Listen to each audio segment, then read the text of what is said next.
Hello students, आज के lecture में हम लोग कंटिन्यूटी पर कुछ बेसिक प्रॉब्लम्स डिस्कशन करेंगे और जो कंटिन्यूटी की थ्योरी सीखी थी उसका एप्लीकेशन पार्ट यहाँ पर आएगा। ठीक है ना। तो कुछ बेसिक लेवल के प्रॉब्लम्स मैंने बोर्ड पर नोट कर रखी है। फर्स्ट प्रॉब्लम देखिए क्या है। fx की डेफिनेशन है if x not equal to 0 fx है cos x to the power cot square x, cos x to the power cot square x और x इक्वल टू 0 पर इसकी value e raise to the power minus half and you have to check whether fx is continuous at x equals to 0 or not। Check करना ये function 0 पे continuous है या नहीं। तो कोई फंक्शन 0 पे कंटिन्यूअस तब होता है जब 0 पर फंक्शनल वैल्यू और 0 पर लिमिटिंग वैल्यू दोनों सेम है। यानी 0 पर जो फंक्शन की वैल्यू दे रखी है अगर वही लिमिट का आंसर आ जाएगा तो फंक्शन कंटिन्यूअस होगा और इसके अलावा कुछ और लिमिट का आंसर आएगा तो फंक्शन डिसकंटिन्यूअस होगा, है ना। तो 0 पर फंक्शन की वैल्यू तो दे रखी है तो अपन क्या करते हैं 0 पर लिमिट का आंसर निकाल लेते हैं। Limit x goes to 0 fx, है ना। तो जब x 0 को टेंड कर fx की डेफिनेशन क्या है cos x to the power cot square x, है ना। अब ये लिमिट्स फैमिली है आप लोग x को 0 डालिए तो बेस 1 को टेंड कर रहा है, cot 0 क्या होता है इंफिनिटी। तो फॉर्म कौन सी आ रही 1 टू द पावर इंफिनिटी। याद आ रहा है कि स्पेशल फॉर्मूला पढ़ते थे इसमें हम लोग, है ना। तो यहाँ पर बहुत सारी पुरानी चीजें लिमिट की रिवाइज होती चलेंगी। फॉर्मूला क्या पढ़ा था हम लोग ने e टू द पावर क्या करते थे बेस में से 1 सब्ट्रैक्ट कर देते थे और पावर से multiply fx minus 1 into gx, ऐसा कुछ पढ़ा था। अच्छा, लिमिट में ये कुछ सीन दिखता है 1 माइनस cos x तो फील आती है 1 minus cos x upon x square की स्टैंडर्ड लिमिट की याद आ रही है। माइनस कॉमन ले लिया 1 माइनस cos x, है ना, और cot स्क्वायर x को नीचे ले जाके क्या बना दो tan स्क्वायर x, सही है क्या। और ये tan x अकेला है और x 0 को tan कर रहा है तो tan x को ओनली x लिख सकते हैं। तो e to the power limit x goes to 0 1 minus cos x upon x square, ये स्टैंडर्ड लिमिट होती है। इसका आंसर क्या होता है हाफ। तो फाइनली रिजल्ट क्या आ गया, लिमिटिंग वैल्यू क्या आ गई e raise to the power minus half, है ना। तो ये लिमिट का आंसर है और यही 0 पर फंक्शन की वैल्यू भी है। तो लिमिटिंग वैल्यू और फंक्शन वैल्यू सेम आ गई तो मैं बोलूंगा therefore fx is continuous at x equals to 0। सही है बच्चों, बिल्कुल बेसिक प्रॉब्लम, फंडामेंटल प्रॉब्लम। तो 0 पर लिमिटिंग वैल्यू और 0 पर फंक्शन वैल्यू दोनों मैच करेंगे, इसका मतलब फंक्शन 0 पे कंटीन्यूअस है। ठीक है ना। नेक्स्ट प्रॉब्लम करते हैं डिस्कस।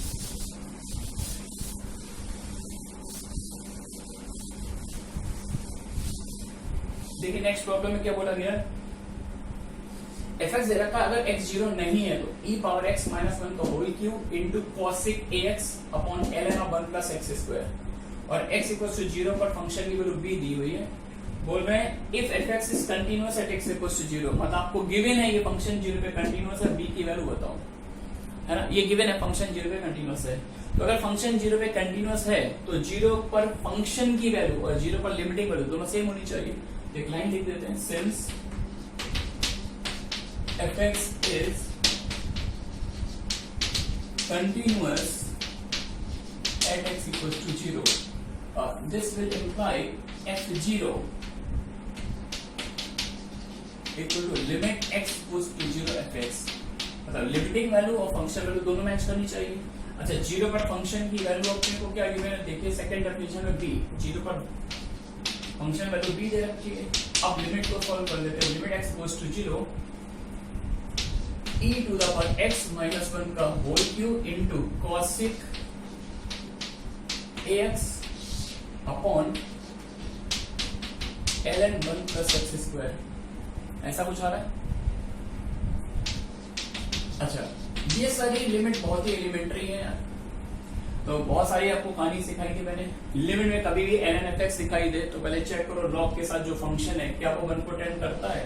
x को 0 डालो, लॉग के साथ जो फंक्शन है 1 को टेंड कर रहा है तो लिमिट में क्या सिखाया था, लॉग हटा दो 1 सब्ट्रैक्ट कर दो, लॉग हटाओ 1 सब्ट्रैक्ट कर दो। ये कहां बताया था एक्सपोनेंशियल है लॉगरिथमिक लिमिट पर, कहीं पर बोल रहे तो वो वाला वीडियो देखिए रह जाता है ना। e पर x माइनस 1 का whole cube into cosec ax को मैं नीचे ले आऊं तो मैं तो sin ax लिखूंगा, है ना, और इसको सिर्फ क्या लिख दिया x स्क्वायर। फॉलो कर रहे हैं। फिर से देखो यार, साइन के साथ जो फंक्शन है वो 0 को टेंड कर रहा है और साइन फैक्टर फॉर्म में भी है तो साइन को भी रब कर सकते हैं यहाँ से, तो साइन को भी रब कर दिया मैंने। Limit x goes to 0 e power x minus 1 का whole cube upon a into X cube, ऐसे लिख सकते हैं क्या? a को बाहर निकाल लो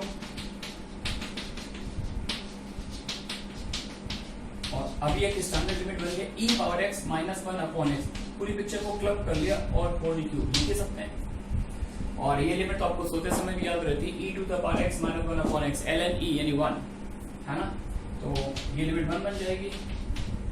this implies b is what 1/a, b की वैल्यू 1/a आ गई, ठीक है ना। तो इस तरह की बेसिक सी प्रॉब्लम्स होती हैं कंटिन्यूटी में। चलिए थोड़ा सा और आगे बढ़ते हैं।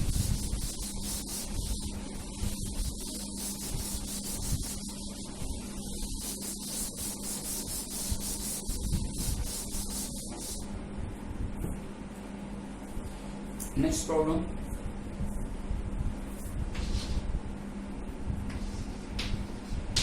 ये आईडी 9 की प्रॉब्लम है, JEE 1994।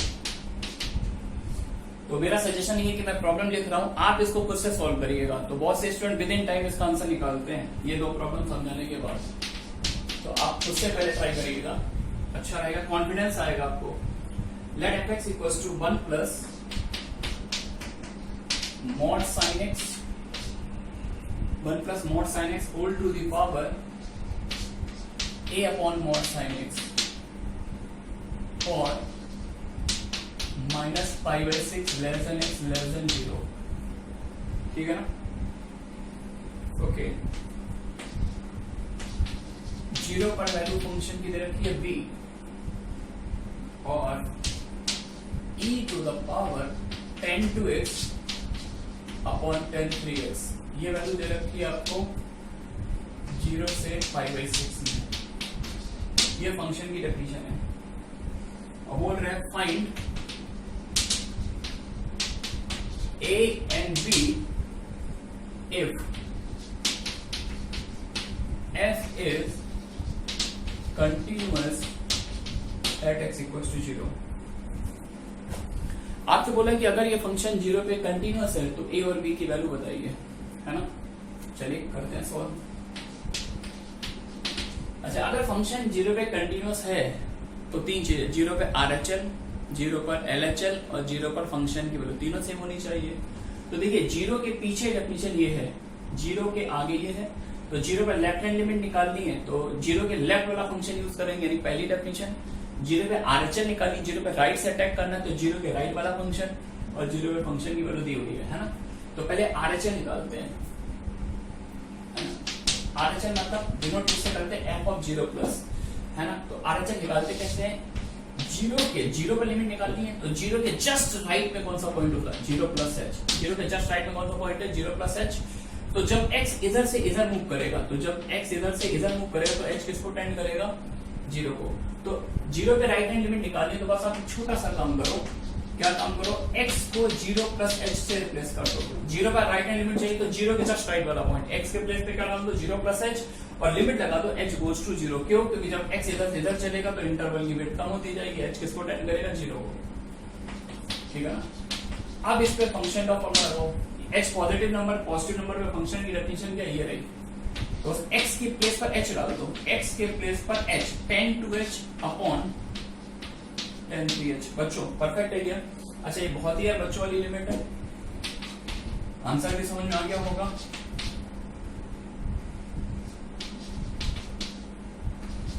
Limit h goes to 0 e to the power, आप चाहो तो ऐसे भी लिख सकते हो 10 2h अपॉन h और 10 3h अपॉन h। ऊपर वाली लिमिट 2, नीचे वाली लिमिट 3। फाइनली इस लिमिट का आंसर क्या आ गया, e टू द पावर 2/3। ये RHL आ गया, ठीक है ना। अब LHL निकाल लेते हैं। तो 0 पे जब लेफ्ट हैंड लिमिट चाहिए तो 0 के जस्ट पीछे पॉइंट क्या होता है, 0 माइनस h, है ना। तो 0 पे लेफ्ट हैंड लिमिट निकालनी है तो x के प्लेस पे क्या डालोगे, 0 माइनस h और इसी में लिमिट लगा दोगे h goes to 0, something like that, है ना। तो माइनस h एक नेगेटिव नंबर है तो फंक्शन की कौन सी डेफिनेशन यूज हुई, ये वाली, है ना। तो ये डेफिनेशन यूज करेंगे, x के प्लेस पर माइनस h डाल दो, x के प्लेस पर माइनस h, लेकिन यहाँ पर मॉड लगा हुआ है तो माइनस साइन मैटर नहीं करेगा, ये बन जाएगा 1 plus mod of sine h whole to the power a upon mod of sine h, something like that. ठीक है ना। अगर आप x को 0 टेंड कराओ, जरा फॉर्म चेक करो क्या बन रहा है। x को 0 डालोगे तो बेस 1 को टेंड कर रहा है, पावर इंफिनिटी वाली फॉर्म कौन सी बन गई 1 टू द पावर इंफिनिटी। ये फॉर्म आपको बहुत पसंद है क्या पसंद?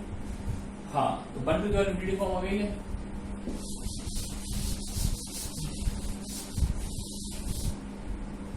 चलिए, तो since fx is continuous at x equals to 0, अगर फंक्शन 0 पे कंटिन्यूअस है तो 0 पर RHL, 0 पे LHL, सॉरी यार ये लिमिट अभी सॉल्व की नहीं मैंने, नहीं किया ना, तो स्पेस नीचे थोड़ा सा बच रहा है, यहीं पे कर देते हैं। 1 to the power infinity kind की लिमिट हो तो अपन क्या करते हैं, बेस में से 1 सेपरेट कर देते हैं। बेस में से 1 सेपरेट किया तो बचेगा मॉड साइन h, अब पावर से multiply into a upon mod sine h। बच्चों दिख रहा है क्या इस लेवल तक? हाँ दिख रहा है, परफेक्ट है। ये कैंसिल हो गया तो ये लिमिट क्या आ गई e to the power a, है ना, मैं भूल गया था इसको सॉल्व करना। अच्छा, फंक्शन 0 पे अगर कंटिन्यूअस है तो 0 पे RHL, 0 पे LHL और 0 पर फंक्शन की वैल्यू तीनों सेम होगी, ठीक है यार। तो 0 पर राइट हैंड लिमिट अपने पास क्या गई थी e टू द पावर 2/3, 0 पर लेफ्ट हैंड लिमिट क्या आ रही है e to the power a, और 0 पर फंक्शन की वैल्यू क्वेश्चन में b गिवन थी, ये तीनों इक्वल होना चाहिए, ठीक है ना।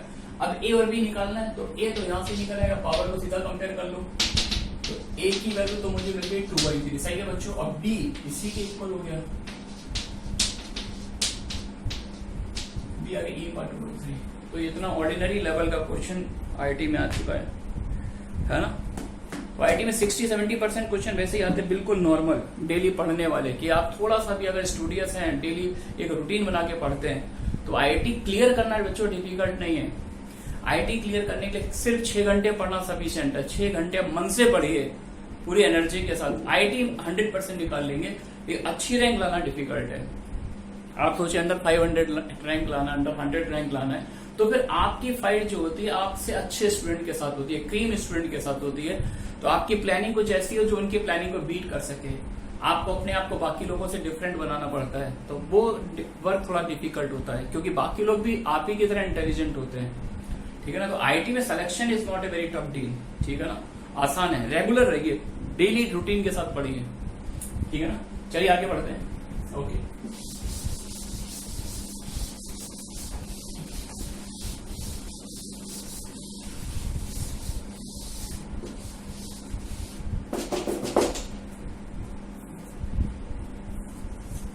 next question, given fx equals to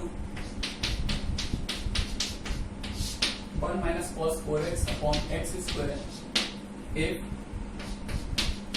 x less than 0, a if x equals to 0,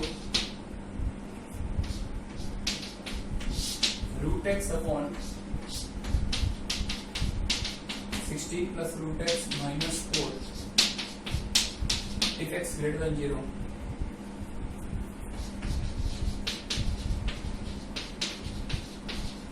Determine a if possible.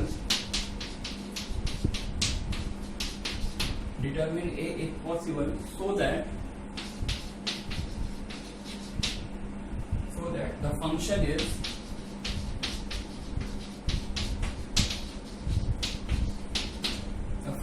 is continuous at x equals to 0.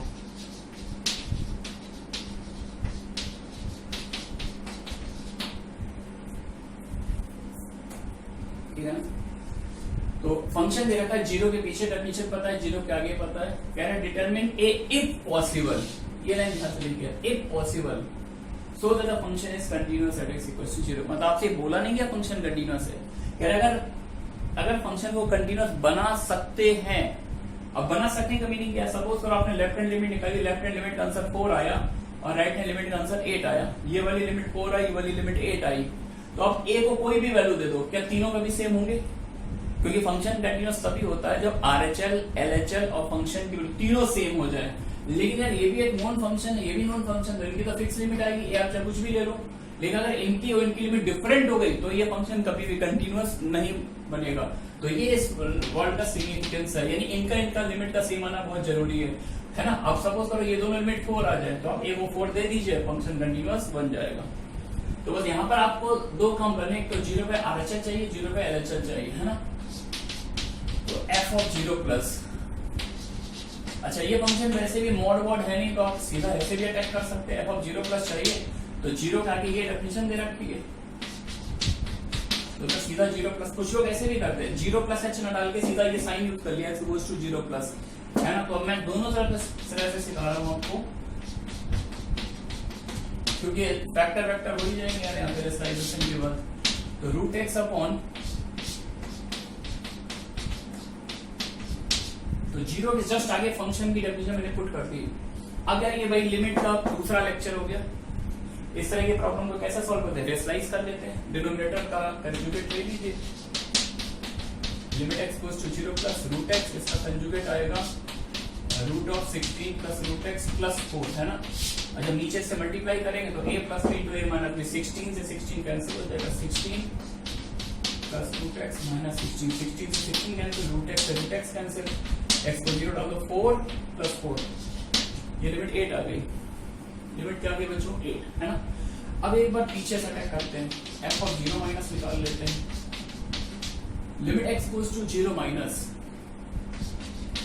fx, तो 0 के पीछे फंक्शन की डेफिनेशन है 1 minus cos 4x upon x square, ठीक है ना। तो ये तो पढ़ी हुआ है यार। ये लिमिट बच्चों पढ़ने के एडवांटेज है, अगर हमने लिमिट को अच्छे से पढ़ रखा है तो आगे आने वाले दो चैप्टर कंटिन्यूटी, डिफरेंशिएबिलिटी, दोनों चैप्टर आपकी पॉकेट में है, कोई टेंशन नहीं, बड़े मजे से पढ़ सकते हो आप। लिमिट अच्छे से क्लियर होना चाहिए। Limit x goes to 0 minus, अच्छा एक लिमिट पड़ी कि 1 minus cos fx upon fx square. तो यार यहाँ पर 4x है, तो एक काम कर लिया मैंने, नीचे भी 4x का स्क्वायर कर दिया, यानी नीचे एक्स्ट्रा 16 किया तो ऊपर 16 से मल्टीप्लाई, और बैलेंस हो गया क्या सब कुछ। और इस लिमिट से आप फैमिलियर है, 1 minus cos fx upon fx square, सोते समय भी याद रहता है, लिमिट होती है हाफ 1/2 इंटू 16 मल्टीप्लाई करके क्या आ गई 8, सही है क्या। तो RHL भी बच्चों 8 आया, LHL भी 8 आया। अब अगर मैं a को 8 वैल्यू दे दूंगा तो ये तीनों वैल्यू सेम हो जाएंगी और फंक्शन यहाँ पर कंटिन्यूअस बन जाएगा या बनाया जा सकता है by taking a equals to 8। Is that clear, ठीक है ना। चलिए थोड़ा सा और आगे बढ़ते हैं और थोड़ी सी अच्छी प्रॉब्लम डिस्कस करते हैं।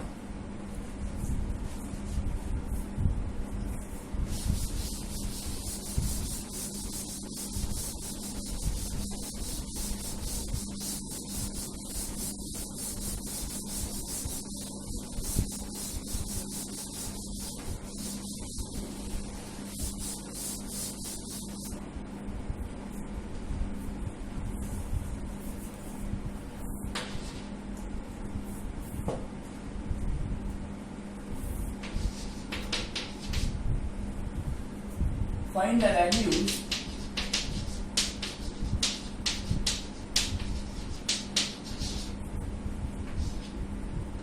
of a and b so that the function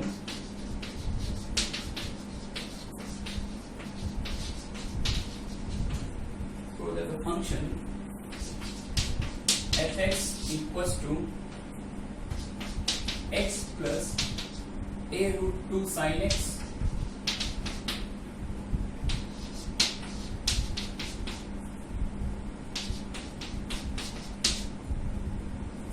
to X cot x plus b if pi by 4 less or equals to x less or equals to pi by 2 a cos 2x minus b sin x if pi by 2 less than x less or equals to pi if continuous in closed interval 0 से pi। इस तरह की problem बच्चों समझिए। मैंने आपसे कहा ए और बी की वैल्यू बताइए सो that the function is continuous in this close interval. मतलब मैं चाहता हूँ फंक्शन इस पूरे इंटरवल में कंटिन्यूअस हो 0 से पाई में। ए और बी की वैल्यू बताइए, है ना। तो जब फंक्शन किसी इंटरवल में कंटिन्यूअस हो और फंक्शन इस तरह से कंडीशनली डिफाइंड हो, डोमेन के अलग अलग पार्ट पर अलग अलग डेफिनेशन हो, 0 से π/4 में ये डेफिनेशन है, π/4 से π/2 में ये डेफिनेशन है, π/2 से पाई में ये डेफिनेशन है, तो इस तरह से अननोन क्वांटिटीज ए और बी को कैसे निकालते हैं। तो देखिए 0 से π/4 में जो डेफिनेशन है वो x + sin x समथिंग है ना। तो ये पॉलिनोमियल है, ये ट्रिग्नोमेट्रिक है, तो ये तो हर जगह कंटिन्यूअस होगा। π/4 से π/2 में भी यार ये कंटिन्यूअस है, π/2 से पाई में भी कंटिन्यूअस है। लेकिन जो टेक्निकल इश्यू जो फाइट आएगी वो एंड पॉइंट पर आएगी, क्योंकि पहली डेफिनेशन π/4 पर एंड हो रही है, दूसरी डेफिनेशन π/4 के आगे से स्टार्ट हो रही है। तो हो सकता है यार यहाँ पर कुछ गड़बड़ आ रही हो, है ना। तो ऐसे केसेस में हम वहां पर चेक करते हैं जहां पर फंक्शन अपनी डेफिनेशन चेंज करता है। याद रखिए जब फंक्शन इस तरह से कंडीशनली डिफाइंड हो और कंटिन्यूटी चेक करनी है तो अपन कहां पर चेक करेंगे, जहां पर फंक्शन अपनी डेफिनेशन चेंज करता है। तो π/4 पर चेक करेंगे और π/2 पर, ठीक है ना। तो कंटिन्यूटी एट x = π/4 इंप्लाइज अगर फंक्शन π/4 पर कंटिन्यूअस है तो π/4 के जस्ट पीछे फंक्शन की वैल्यू, एक बार π/4 पर लेफ्ट हैंड लिमिट निकाल लेंगे और एक बार π/4 पर फंक्शन की वैल्यू। तो π/4 पर लेफ्ट हैंड लिमिट इस डेफिनेशन से आ जाएगी और π/4 पर फंक्शन की वैल्यू इस डेफिनेशन से आ जाएगी। मतलब दोनों डेफिनेशन यूज करनी होती है। कुछ ऐसे रिजल्ट लिखिए जिससे दोनों पीछे वाली भी यूज हो जाए और आगे वाली। आप चाहो तो यहाँ पर राइट हैंड लिमिट भी ले सकते हो, आपकी चॉइस है। अच्छा π/4 पर लेफ्ट हैंड लिमिट निकालनी है तो π/4 के जस्ट पीछे जो फंक्शन की डेफिनेशन है उसमें सीधा इसको π/4 पुट कर दो, क्योंकि दोनों ही फंक्शन कैसे हैं, कंटिन्यूअस है। तो इसको सीधा π/4 डाल दो, π/4 प्लस a√2 sin π/4 क्या होता है 1/√2। सही है बच्चों। π/4 पर वैल्यू चाहिए तो इक्वालिटी देखो यहाँ लगी हुई है, x को सीधा π/4 डालो तो 2π/4 इंटू cot π/4 क्या होता है 1 प्लस b। सही है क्या। √2 से √2 कैंसिल हो गया, π/4 सब्ट्रैक्ट कर दो, a equals to π/4 plus b। फिर a माइनस b की वैल्यू आ गई π/4, एक इक्वेशन बन गई। सही है क्या। अच्छा अब क्या काम करेंगे, अब दोबारा कंटिन्यूटी कहां पे चेक करेंगे, π/2 पर। Continuity at x equals to π/2 implies π/2 पर फंक्शन की वैल्यू, है ना। ये कहां से निकाल लेंगे, इस डेफिनेशन से। इक्वालिटी यहां पे लगी हुई है और एक बार ये π/2 के आगे वाली डेफिनेशन यूज करेंगे, π/2 पर राइट हैंड लिमिट। सही है क्या। तो π/2 पर फंक्शन की वैल्यू चाहिए, x को सीधा π/2 में पुट कर दो तो cot 90 0 होता है, b आ जाएगा। π/2 के आगे चाहिए तो x को सीधा, ट्रिग्नोमेट्रिक फंक्शन है, कंटीन्यूअस है, सीधा π/2 पुट कर दो तो a cos π minus b sin π/2, है ना। cos π -1 होता है और sin π/2 1 होता है। तो a की वैल्यू क्या आ गई -2 भी आ गई, तो इसको उठा के ऊपर पुट कर दीजिए। तो 1 इंप्लाइज यहाँ पर लिख दे रहा हूँ -3b इक्वल टू π/4। तो b की वैल्यू आ गई -π/12, है ना। b इतना है तो a कितना आएगा, a आ जाएगा π/6, a π/6 b π/12। आ रही बात समझ में। ठीक है, तो आज के लेक्चर में बस यही 5 प्रॉब्लम्स कर लेते हैं और नेक्स्ट लेक्चर में कुछ और अच्छी प्रॉब्लम्स डिस्कस करेंगे आपके साथ। ठीक है ना। Okay, thanks.